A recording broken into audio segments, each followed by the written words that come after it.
Hey there, cool cats, what's up? Welcome back to my channel. My name is Malaya. Welcome if you're new here. And today I thought we would tackle a most recent phenomenon that has absolutely infiltrated the world of Instagram, and it is the emergence of the photo dump aesthetic. And if you're unfamiliar with this, it's basically this feature within Instagram where users use the slideshow option of what is most commonly referred to as the carousel by posting a series of up to 10 random and unrelated pictures posted together. And it can come in the form of, but certainly not limited to, the angel number of the week you are suddenly seeing, a blurry selfie, obscure out-of-place images, a half-eaten sandwich, and a funny meme. Basically, this is a fairly new aesthetic that has replaced and certainly contrasts the oversaturated model-like poses and perfectly filtered pictures that was more of the preferred way of posting content on Instagram before, and with celebs such as Bella Hadid and Emma Chamberlain leading the way by publicly posting pictures of crying selfies.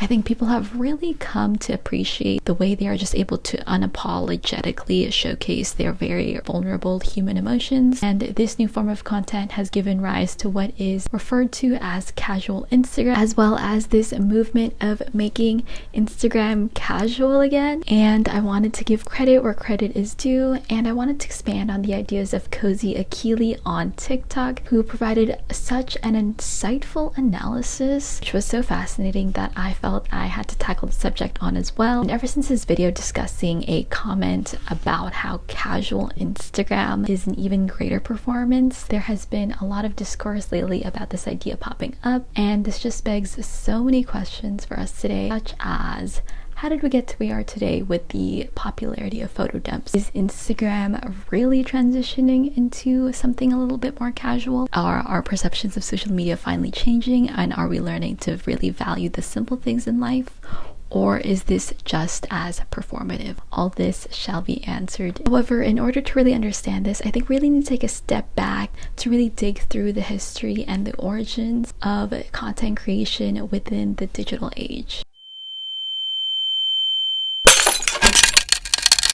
The term the attention economy was brought up in 1997 by psychologist and economist Herbert A. Simon, which refers to the age we are currently living in right now. Essentially, due to the domination of things such as social media, we have a scarce amount of attention that we can hold on to within a certain period of time. Basically, it's like money, where we exchange our attention from one thing to the other. Just as you are watching this video right now, you're choosing to put all your attention into digesting this content at this very minute, where you could have otherwise chosen to put your attention into something else, such as possibly doing chores or homework or anything of that matter. Another way to think of the attention economy is through Hulu's subscription service. So on one hand, you have a plan with ads, and on the other, you have a plan without ads.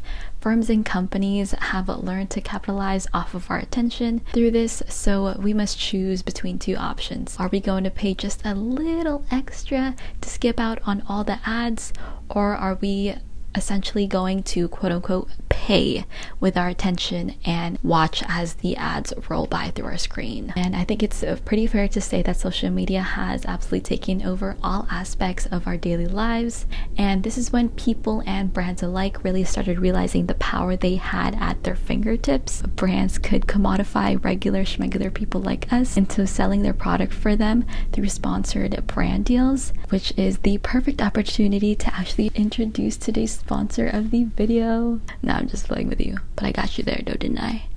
It's the motherfucking Eagle Double G. Snoop Dogg.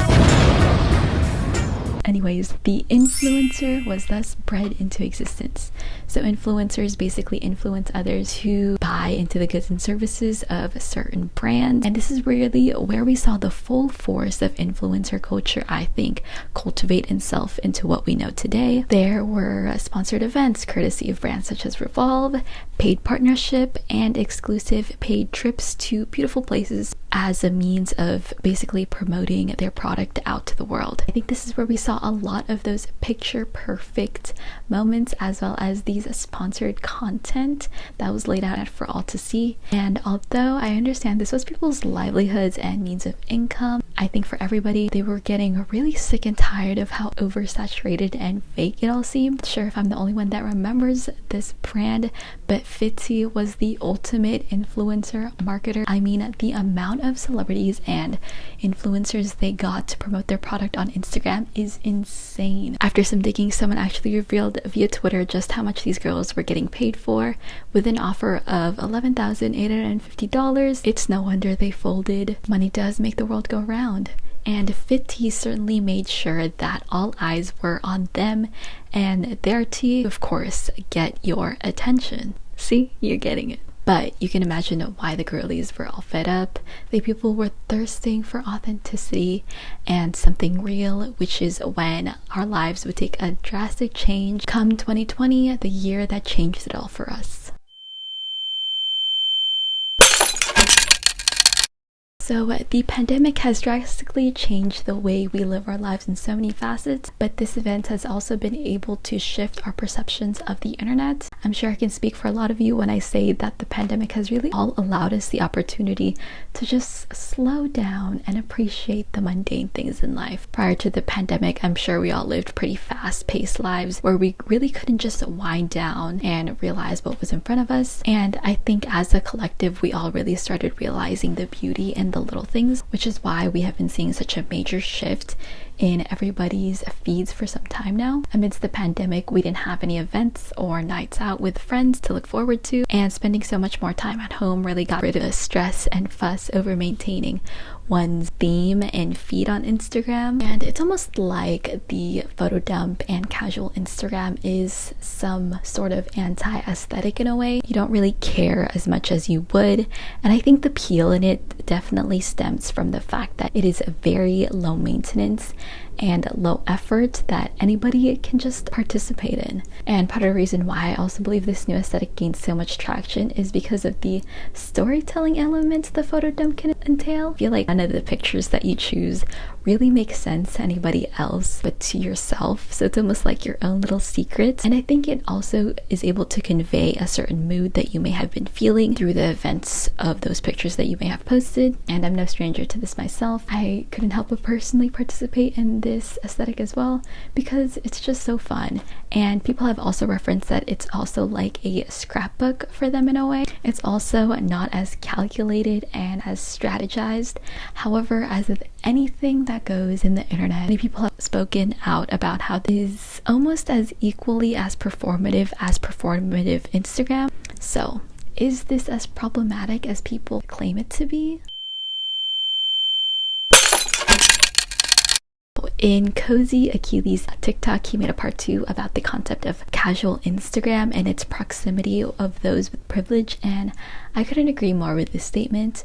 With many celebs also choosing to take part in posting their own photo dumps, I think it's pretty apparent how these celebs kind of led the way of how the photo dump is defined as.